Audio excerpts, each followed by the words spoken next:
할렐루야. 금요기도에 함께 예배드리는 성도님들을 주님의 이름으로 환영합니다.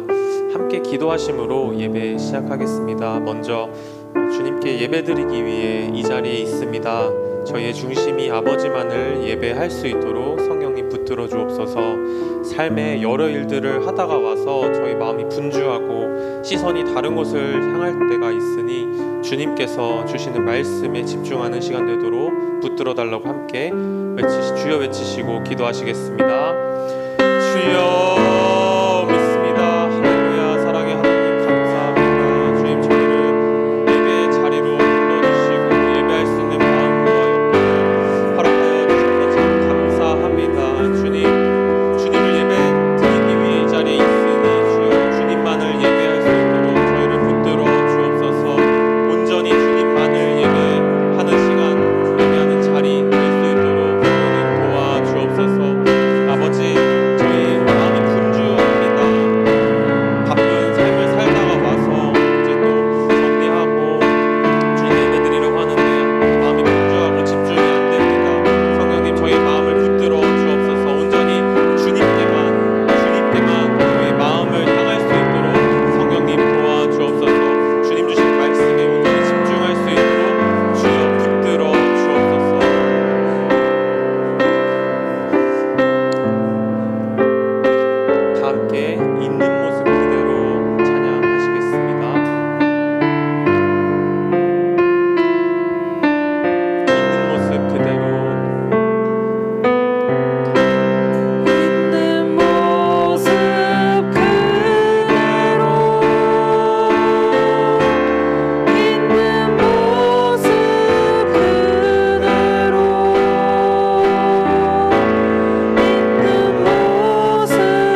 날이 저물어 갈 때, 길에서 걸을 때, 그때가 하나님의 때.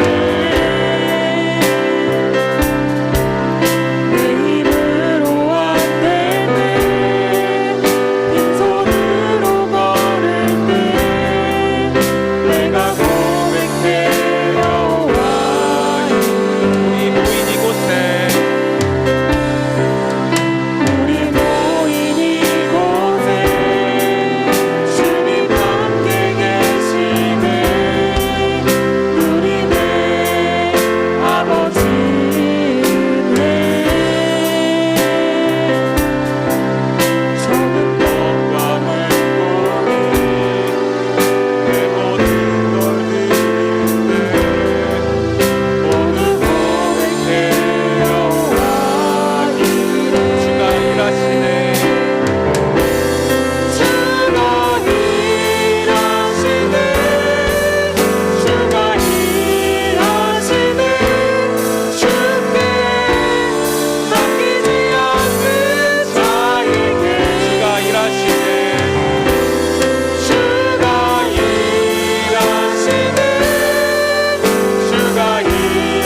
말씀 앞에 섭니다. 주님 가르쳐 주옵소서. 주님의 말씀으로 저희를 비춰 주옵소서. 진실하게 말씀에 반응하게 도와주시고 용기 있게 결단할 수 있도록 붙들어 주옵소서. 목사님 말씀 선포할 때에 용기 있게 아버지의 말씀 선포하도록 도와주시고 학자의 혀와 듣는 귀를 주셔서 능력 있게 말씀 선포할 수 있도록 인도하여 달라고 다 함께 기도하시겠습니다.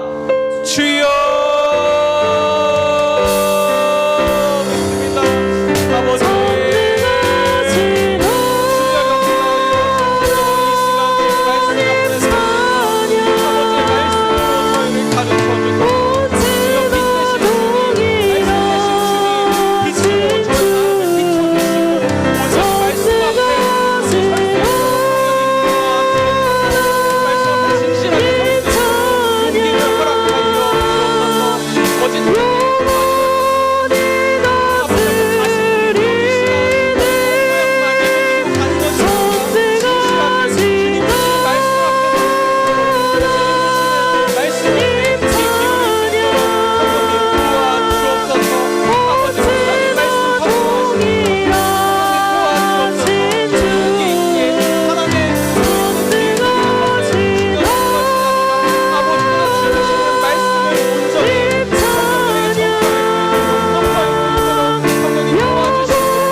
하나님, 우리를 예배 자리로 불러주셔서 감사합니다. 우리를 불러주신 분이 하나님이십니다. 하나님 앞에 서는 예배 시간 되게 하여 주옵소서. 예수님의 이름으로 기도드립니다. 아멘. 함께 말씀 보도록 하겠습니다. 민수기 말씀입니다. 민수기 20장 22절에서 29절까지 말씀입니다.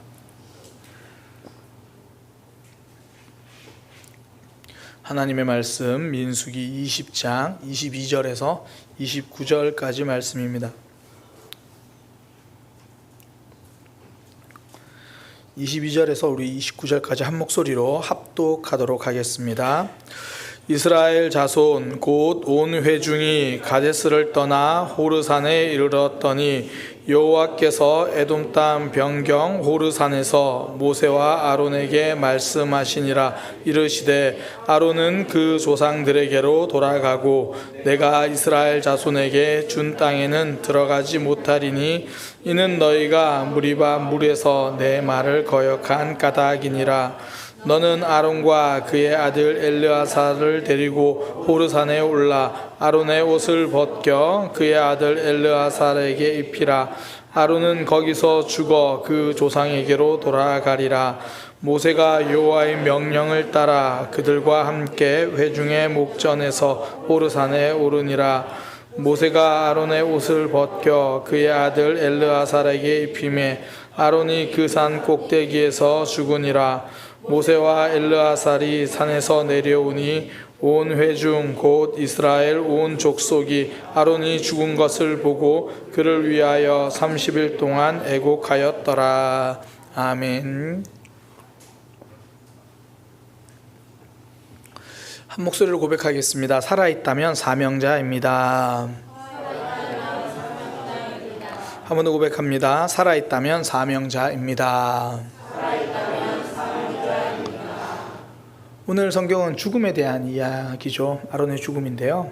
사실 요즘 시대는 죽음이 격리된 시대죠. 죽음을 접하기가 너무 어려웠어요. 더 정확히 말하면 막 죽음을 숨기려고 하는 것 같아요. 그러니까 장례식장 안에다가만 가두어 버리죠. 그러니까 죽음이 격리된 시대. 이전에는 장례를 이제 집에서 치렀잖아요. 고인의 시신도 방 안에 있었고. 그래서 이 향을 피우는 이유가 이 종교적 이유 의미도 있겠지만 사실 시신의 냄새를 가리는 용도가 있었던 거죠. 그러니 뭐 어린아이들도 어릴 때부터 죽음을 그냥 쉽게 접하면서 이렇게 살았습니다. 그러니까 원래 죽음이란 게 그래요. 피하고 격리시켜야 할 존재가 아니거든요. 삶과 죽음은 떨어뜨려 놓을 수 있는 게 아닙니다.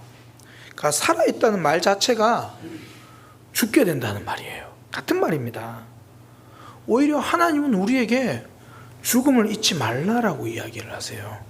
전도서 7장 2절이 그렇잖아요. 제가 세 번역으로 읽어드리면 그래요. 초상집에 가는 것이 잔치집에 가는 것보다 더 낫다. 살아있는 사람은 누구나 죽는다는 것을 명심하여야 한다. 죽음을 잊지 말라. 그렇게 이야기를 하십니다. 그러니까 죽음이 우리에게 가르쳐주는 게 참 많죠. 가장 대표적인 게 이 땅에서 삶이 영원하지 않다라는 것을 알려주잖아요. 다르게 말하면 이 땅에서의 삶, 그 다음에 또 다른 영원한 삶이 있다라는 것을 알려주는 게 죽음이에요. 제가 장례식 설교할 때마다 자주 하는 이야기지만 장례식장 가보면 기독교뿐 아니라 불교 다른 종교 여러 가지 다 장례식을 하잖아요. 그 장례식을 하는 거 보면서 선명하게 깨닫죠. 신이 없다고 말하는 사람들조차도 죽음이 끝은 아니다라는 것을 인정하는구나. 막연히 다 설명하지는 못하지만 죽음 이후가 있다는 걸 부인하지 못하는 거죠. 그러니까 장례를 치르잖아요. 그러니까 죽음은요, 우리가 영원할 수 없다는 걸 알려준 것과 동시에 그 너머에 영원한 삶이 있다는 게 알려주는 게 죽음이에요. 그래서 늘 장례는 제가 부모님의 마지막 가르침이다 이렇게 장례식장에서만 이야기를 하잖아요. 이 땅에서 많은 것을 가르쳐 주신 부모님이 장례를 통해서 인생의 중요한 진리를 알려주시죠. 그러니까 죽음은 외면하고 피해야 할 이상한 게 아닙니다. 인생의 진리를 깨닫게 해주는 삶의 일부분입니다. 그래서 성경에 등장한 사람들의 죽음을 보면요, 인생의 많은 진리들을 알려줍니다. 근데 어떤 사람의 죽음은 그렇게 살면 안 되는구나를 알려주는 사람의 죽음도 있어요. 예를 들어 구약 성경에 아간의 죽음, 신약의 아나니아와 삽비라의 죽음, 그 죽음을 보면서 저렇게 살면 안 되는구나를 알려줘요. 그런데 오늘 본문의 아론의 죽음은요, 우리에게 아름다운 삶을 알려줍니다. 물론 이 가운데서 이 아론이 그 물 나오는 부분에 있어서 제대로 못해서 가나안 땅에 들어가지 못한다는 언급은 있는데요, 그 죽음 자체 전체적인 맥락은 성경이 그가 지금 잘못된 죽음을 죽는다 그런 의미로 말하지 않아요.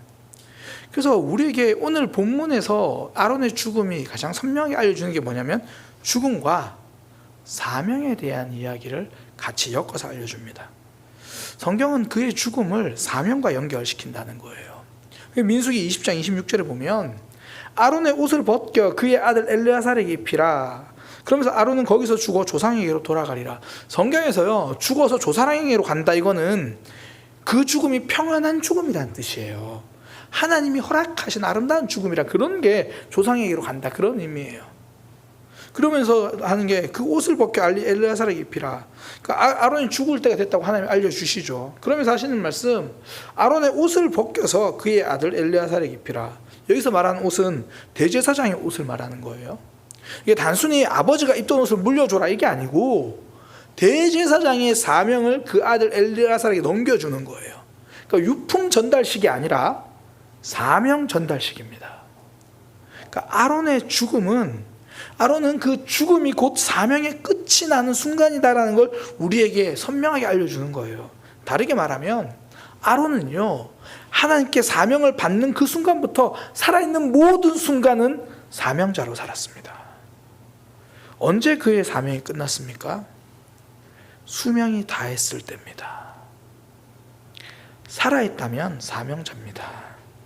그렇다면 죽음이 무엇입니까? 사명이 없는 삶이 죽음입니다. 우리가 사사였던 삼손의 마지막 모습을 알잖아요. 사실 삼손은 사사로서 사명을 제대로 감당하지 못했던 모습이 더 많죠. 그냥 개인적인 분풀이를 했는데 하나님이 그걸 선용하셔서 쓰신 거지. 그래서 사명을 제대로 감당하지 못했던 그의 결말이 죽음이에요. 하나님은 결국 그의 마지막 죽음을 통해서라도 사명을 감당하게 하시죠. 그러니까 사명이 곧 수명이기 때문이에요. 이것은 우리의 일상에서도 사실 날마다 경험하는 일입니다. 뭐 성경에서 거창하게 아론까지 이야기하지 않아도요. 그 집에 특히 이제 여름철 되면 선풍기 있죠. 선풍기를 보면서 우리는 사명이고 수명이구나 이걸 깨달아요. 선풍기 다 부서졌다고 버리나요? 아니요. 멀쩡히 보여도 버려요. 언제 버리나요? 안 돌아가면 버려요. 날개가 돌아가는데 안 돌아가면 버려요. 그런데 어떤 집사님 댁처럼 선풍기 목이 부러져도 날개가 돌아가면 테이프를 붙여서라도 써요. 아니, 버렸는데 돌아가니까 또 누가 또 고쳐가지고 준다고요. 왜요? 돌아가니까. 사명을 감당하니까 그 집에서 생명을 유지하면서 살아있어요. 혹시 아직도 살아있나요? 보세요. 돌아가니까 생명을 유지하면서 아직 살아가잖아요. 근데 혹시 집에 그 특정 상품을 말해도 되나요? 그 다이슨 선풍기라고 혹시 집에 있나요? 아무리 비싼 다이슨 선풍기도요, 바람이 안 나오면 중고로도 못 팔아요. 당근에 올려도요, 당근에 이렇게 올리죠. 다이슨 선풍기 엄청 싸게 팝니다. 단점, 아무리 고쳐도 바람이 나오지 않습니다. 그러면 당근에 올릴 게 아니라 고물상으로 가야 돼요. 그러니까 사명이 수명입니다. 다르게 말하면 존재의 이유라는 거예요. 사명이 존재의 이유죠. 마이크의 존재 이유는 소리를 잘 증폭시켜줘야 돼요. 마이크가 너무 멋져요. 근데 소리가 안 나. 그럼 존재의 이유가 없는 거예요. 선풍기 날개가 돌아가지 않으면 존재의 이유가 없는 거예요. 근데 그게 선풍기라면 괜찮지만 사람이라면 이야기가 달라지잖아요. 그래서 사명이 없는 사람들은 자신의 존재감을 증명하는 데 시간을 막 쓰기 시작해요. 그 양기자라는 그 작가죠. 소설가가 모순이라고 하는 그 소설을 썼는데 거기 보면 가정폭력을 휘두르는 남편 이야기가 나와요. 근데 이 남편이 직장을 한 군데 오래 못 있어요.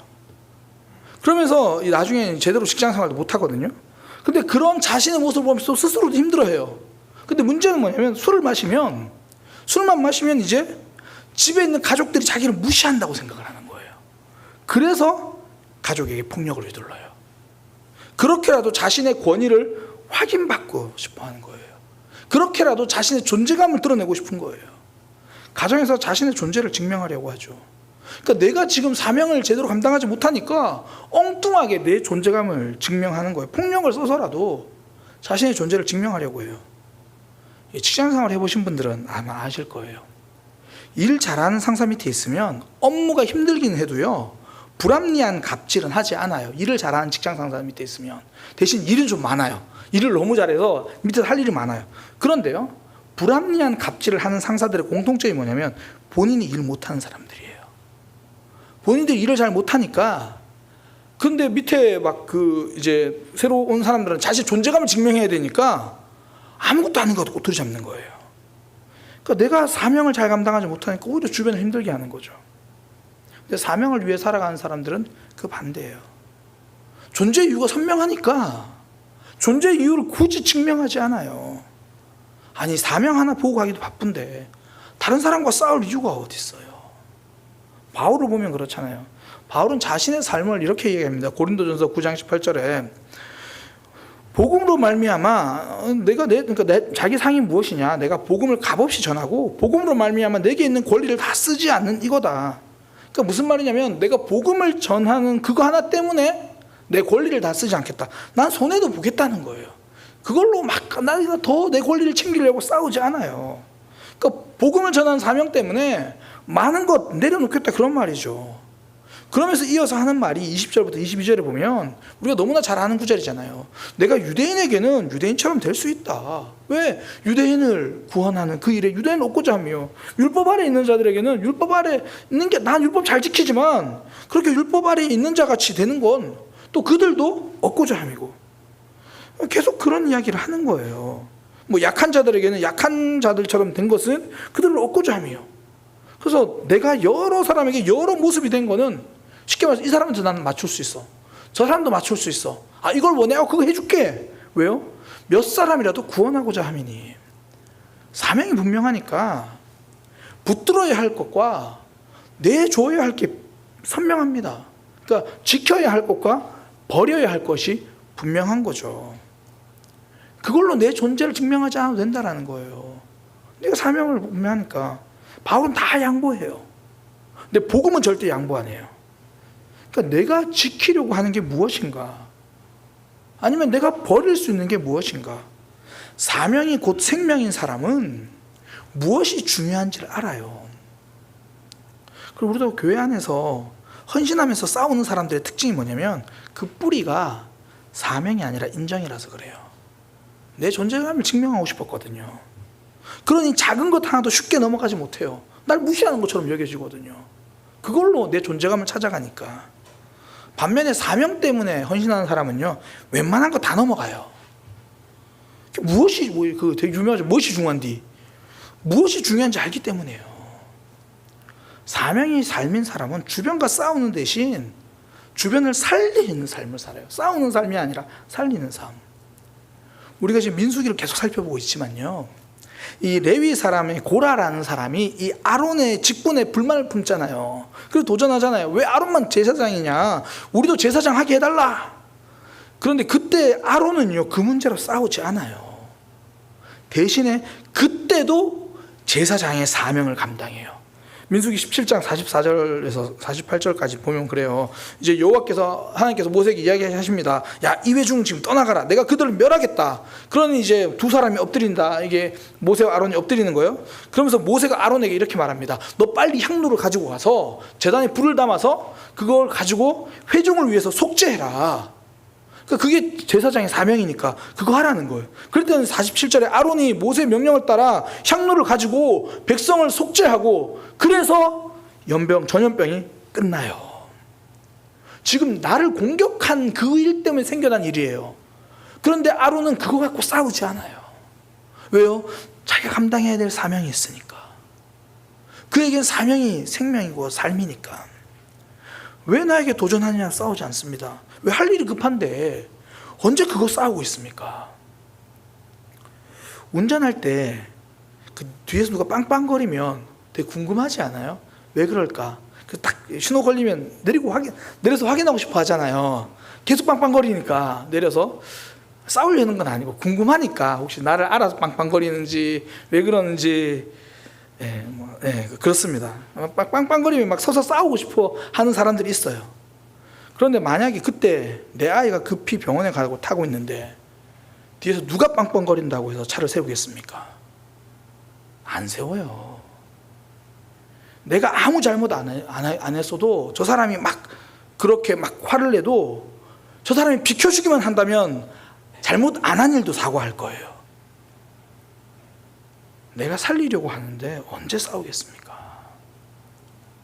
사명이 선명한 사람은요, 지켜야 할 것과 버려야 할 것을 분명하게 구분합니다.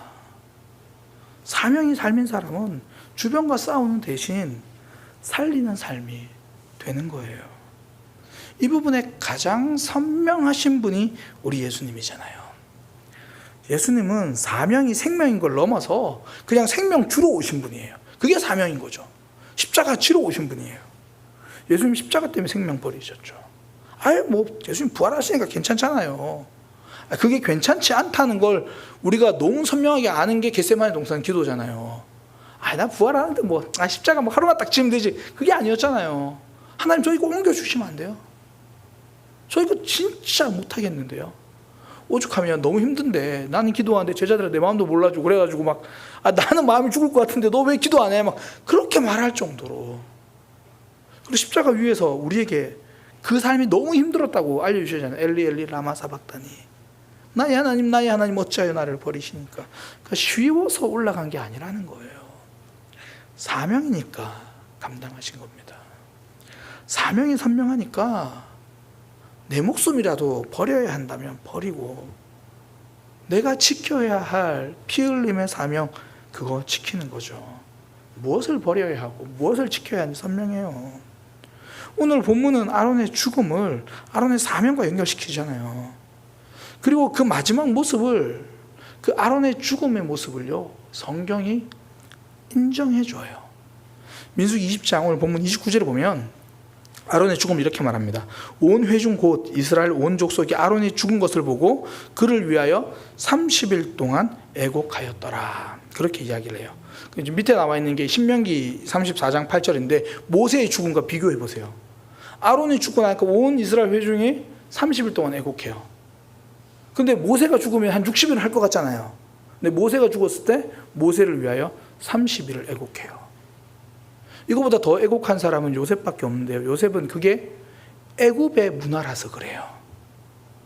그러니까 하나님은 지금 성경은 그의 마지막의 모습을 모세 수준으로 인정해 주는 거예요.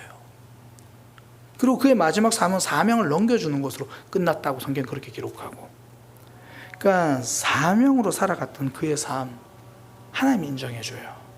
성경이 인정해 줍니다. 사명이 그의 삶을 빛나게 합니다. 그러니 앞서 말씀드린 것처럼 내가 왜 사람들이 나를 빛내주지 않냐고 싸울 필요가 없는 거죠. 그냥 나는 사명을 감당했는데 하나님이 너 잘했다, 그 이야기해 주시는 거예요. 근데 우리가 아론의 삶을 알잖아요. 아론의 삶은 그 시작은 좀 사은품 같아요. 그죠? 뭐 끼어 파는 거 1 플러스 1 플러스 1도 아니고 뭐 모세가 잘하면 너도 끼어와라, 약간 그런 느낌이잖아요. 하나님 모세를 부르시는데 모세가 하나님 저 못 가겠습니다 그러면서 막 이 핑계 저 핑계 대다가 저 말도 못해요 그렇게 말하니까 하나님이 야 아론 있잖아. 그러니까 꼭 그 아론은 모세 도우려고, 별로 중요한 사람 아닌데 그냥 모세 도우려고 부른 것처럼 사실 성경이 그렇게 보여요. 그러니까 모세를 부르는 과정에서 좀 사은품, 모세도 안 되면 여기까지 좀 따라 붙여줄게 뭐 이런 거. 그런데 그의 마지막은 사은품으로 마치지 않아요. 삶의 끝이 사명의 끝인 것처럼 이야기를 해요. 끝까지 사명 감당하다 죽은 사람이라는 거예요. 그러니 마지막까지 사명을 감당한 그의 삶 성경이 인정해 주죠. 사명이 그의 삶을 빛나게 해줍니다. 비싼 화장품과 명품 옷이 삶을 빛나게 하는 게 아니에요. 삶이 사명을 빛나게 합니다. 제가 주일날에도 좀 소개할 건데요. 이번에 국내 선교 갔을 때 저희가 두 번째 방문했던 교회가 있어요. 일단 내리자마자 너무 화가 났어요. 가는 길에도 화가 났고요. 이게 무슨, 저는 그래도 이주민 사역 잘하는 교회 간다고 해가지고 나름 어느 정도 기대감이 있었는데 가면 갈수록 이게 지금 교회로 가는 건지 뭐 이게 지금 쓰레기장으로 가는 건지 겉모습은 그럴 수 있죠. 그래서 이해를 했어요. 뭐 쓰레기장은 아닐 거야. 내렸는데 냄새가 쓰레기장이에요. 목사님 얼굴을 봤는데 이주민 사역을 하시는 분이 아니라 이주민인 줄 알았어요. 근데 그분의 얼굴이 빛나요. 제가 자세한 건 주일에 알려드리겠습니다. 20년 동안 내 삶이 없이 사역을 하셨어요. 어떤 분이 그런 얘기를 하더라고요. 축사 냄새 때문에 힘들었는데 나중에 그 냄새도 안 느껴지더라. 물론 코가 둔해서 그랬을 거예요. 이제 적응했으니까. 그런데 그 삶을 보니까 축사 냄새가 안 중요해졌어요. 빛나는 거예요. 사명의 삶을 빛나게 합니다. 시작은 부족할 수 있어요. 그분의 시작이 그랬대요. 처음에 그냥 주일학교 교회 처음 갔는데, 왜 예전에 그런 거 많이 했잖아요. 처음 가니까 야 너 주일학교 교사해. 아무것도 못하는데 그 보조교사해. 보조교사 했는데 전교사가 교회를 못 나와. 그럼 네가 가르쳐. 잘 모르니까 마태복음 2대1 펴시다.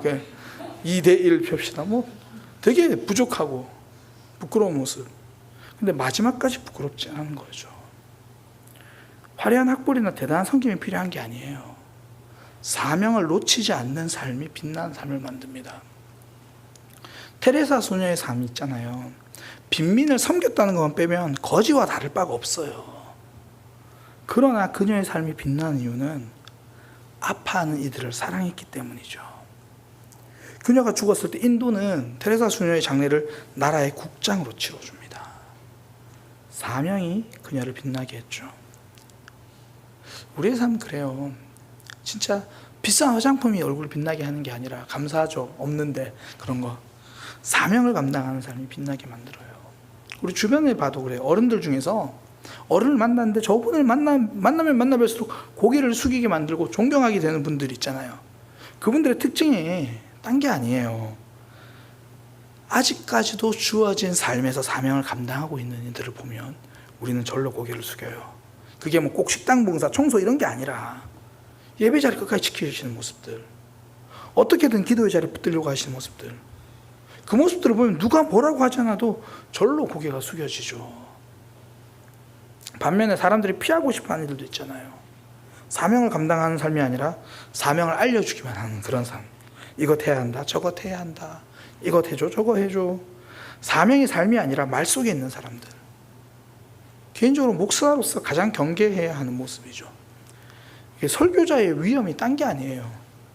내가 열심히 전했으니까 내가 열심히 살고 있다고 착각하는 거, 이게 진짜 위험한 거예요.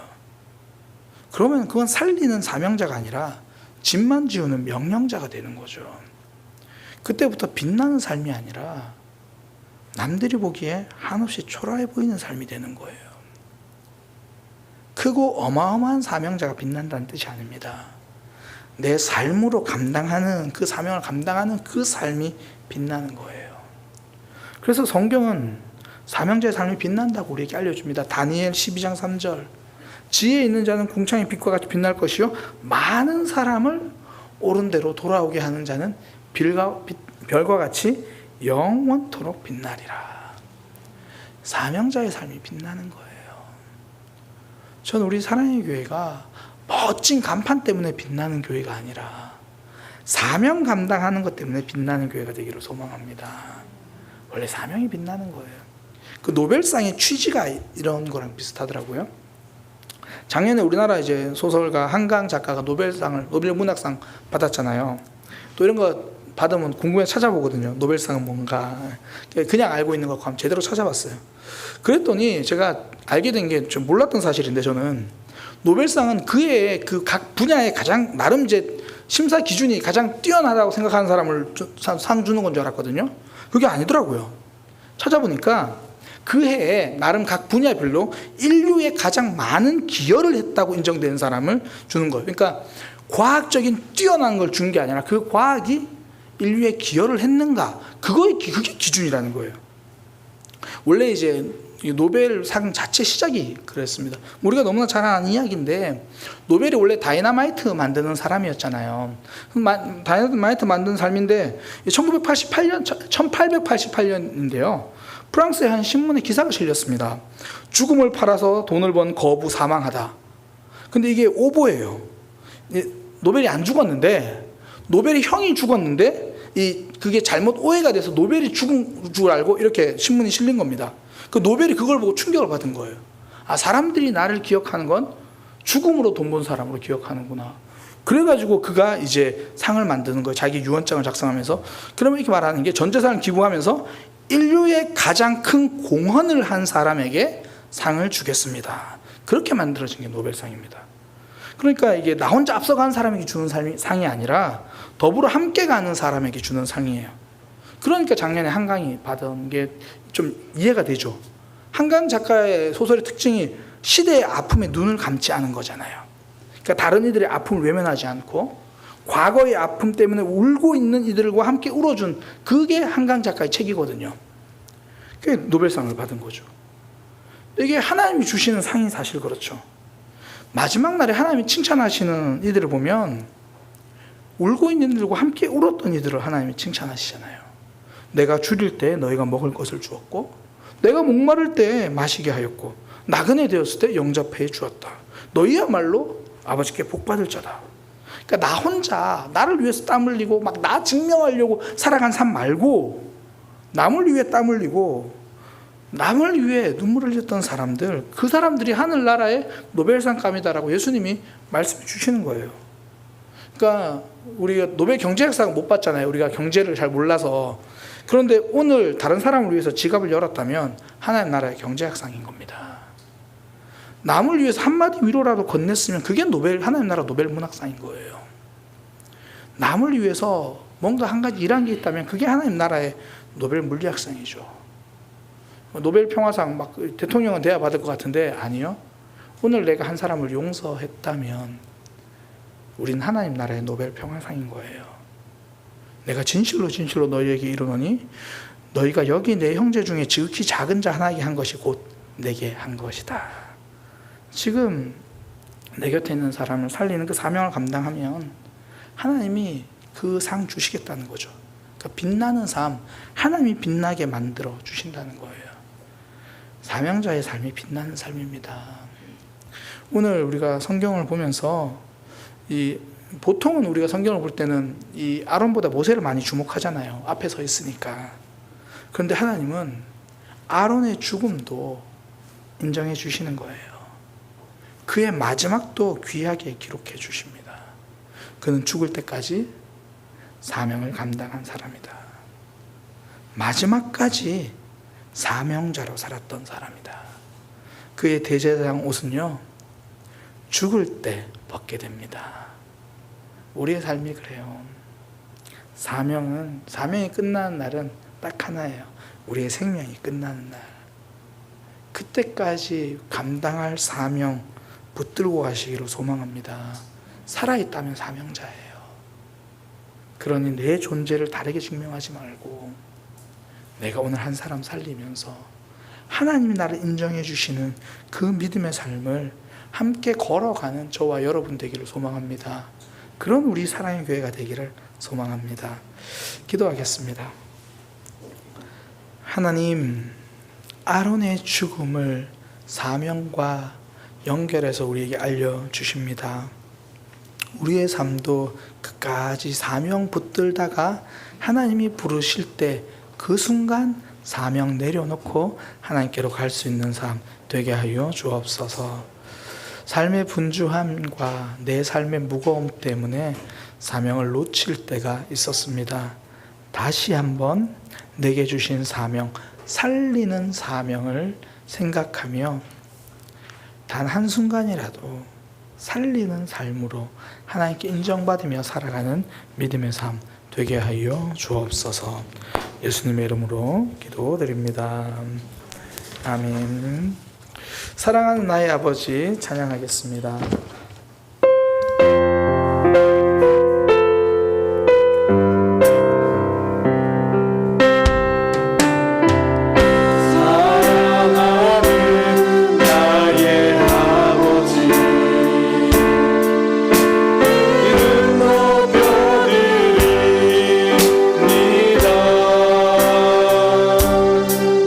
주의 나라 찬양 속에 임하시니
하나님을 찬양합니다. 전능하신 하나님 찬양 언제나 동일하신 주 전능하신 하나님 찬양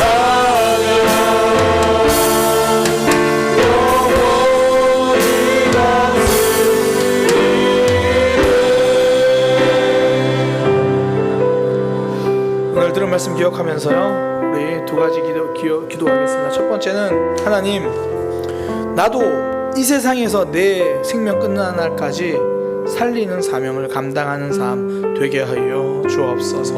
우리 그렇게 기도하고요. 하나님, 또 하나, 하나님, 내가 지금까지 살아오면서 어쩌면 나를 증명하려고 몸부림치며 살아왔던 시간들이 많았습니다. 하나님, 용서하여 주옵소서. 하나님이 인정해 주시는 그 삶이 내 작은 모습 속에서도 있게 하여 주옵소서. 내가 나를 증명하려고 몸부림치는 삶이 아니라 오직 살리는 삶, 평생을 붙들고 살리는 삶 살아가게 하여 주옵소서. 우리 그렇게 들은 말씀 붙들고 기도하고요. 우리 교회 지체들, 하나님, 아픔들이 있습니다. 회복되어야 될 일들이 있습니다. 하나님, 오늘 기도하오니 응답하여 주시고 회복시켜 주옵소서. 삶의 여러 모양 하나님 회복시켜 주옵소서. 또한 우리 주일 예배, 우리 지체들 한 사람 한 사람 붙잡아 주셔서 예배를 통하여 삶이 회복되고, 예배를 통하여 하나님과의 관계가 깊어지고, 예배가 그 인생을 변화시키는 역사가 주일 예배를 통하여 있게 하여 주옵소서. 우리 그렇게 주님의 이름 한번 부르고 우리 충분히 함께 기도하도록 하겠습니다. 기도하겠습니다. 주여,